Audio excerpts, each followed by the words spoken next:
Hello, everybody. This is Tim here again. Here's another episode of BoomStick Critique.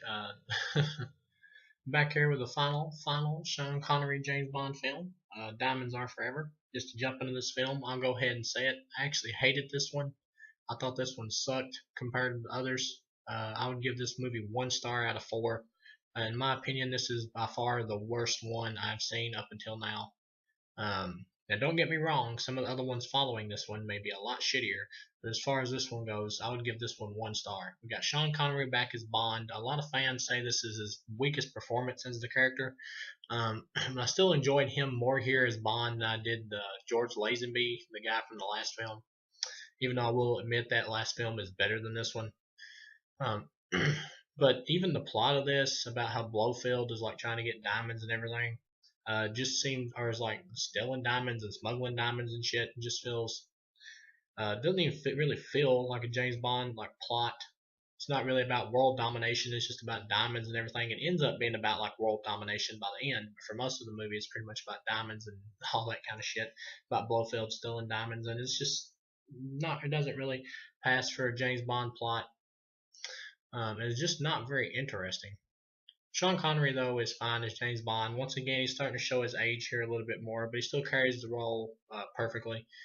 Um, which makes me really look forward to seeing what the other actors bring to this role, especially Roger Moore, who I believe has played the character either just as many times as Sean Connery or maybe once more. But I look forward to seeing his performance as the character as well. But Sean Connery is fine once again, at least in my opinion. On another note, you also have Crispin Glover's dad in this film, which I thought was hilarious. He's like the spitting image of Crispin Glover. It almost makes you feel like you're watching Crispin Glover in this movie, but he looks so much like him. It was like mind blowing for me to see him in this film. But yeah, as far as this film goes, though, the whole diamond thing, I just couldn't really get into it. It was kind of boring for me. Not a whole lot of great action in it. And this just the whole plot that what we end up finding out is that Blofeld is taking all these diamonds and putting them on a satellite and putting it up into space so he can shoot out a big giant laser and blow up warheads and bombs and shit. And just like the effects in this movie alone of like when he blows up shit with a laser, they just look way below par compared to the stuff from the earlier films. Um, I was actually stunned a little bit at how bad some of the effects look here. I don't know if this film costed less than the last one, or maybe On Her Majesty's Secret Service made less money than the one before it, so maybe they docked the budget a little bit, or maybe getting Sean Connery back just cost a shitload, and that's where most of the money went to. I don't know, but special effects are definitely worse here, or well, actually the worst out of all the films. The guy playing Blofeld in this movie, this Blofeld is fine. None of them have really had the menace of Donald Pleasant's version from You Only Live Twice. None of them have really captured that, creepiness of that version anyway. But they've all at least been entertaining for the movies they've been in. I believe this is the final appearance of this character until Christoph Waltz plays him in Spectre. And for the final like go out of this guy or this character who's pretty much been like the Joker for James Bond in all these films. He's pretty much James Bond's main bad guy. For the final appearance of this character, he pretty much just gets blowed up on a ship. You don't even really see him get blowed up. You don't see like his reaction or nothing. It's just kind of a weak death for pretty much the biggest villain in James Bond history to this point. Just a really disappointing death for this character who's been built up for so many friggin' movies up until now.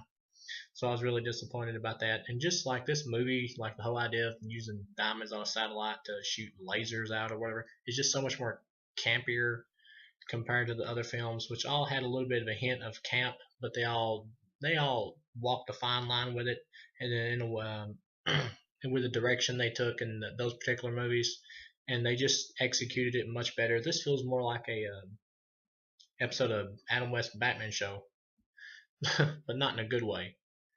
It just doesn't. It's just a little bit too silly for a James Bond film, or at least for one of the Sean Connery ones. So yeah, all in all, Crispin Glover's dad is entertaining as a bad guy in here, but he's just like really silly, and his dialogue is really silly. He is entertaining though; his acting is good, but you just wish him and his evil partner in the movie. You just wish they were in more of the movie because they're pretty much the highlight of the film, really. But yeah, all in all, it's just not that entertaining, really, and plus with the campy plot and the just weak death of the major villain of the series by the end of the film, it just all adds up to be a really below subpar film. Um, Even at the end of the film, James Bond defeats the bad guy by like putting a bomb to his nuts and blowing him up and throwing him off the boat. That right there was just once again just too silly for me. It just felt way too campy, too goofy. Um, just doesn't feel like there was as much effort put into this one as the rest. So yeah, all in all, I'd give this one 1 star. Definitely the weakest of the ones I've seen so far. I really did not like this one. But I hear Live and Let Die. The next one is much better and a big improvement over this one, which it really wouldn't take much to be. So all in all, yeah, I think this one sucked, the big one, and I'll see you guys again with the next one.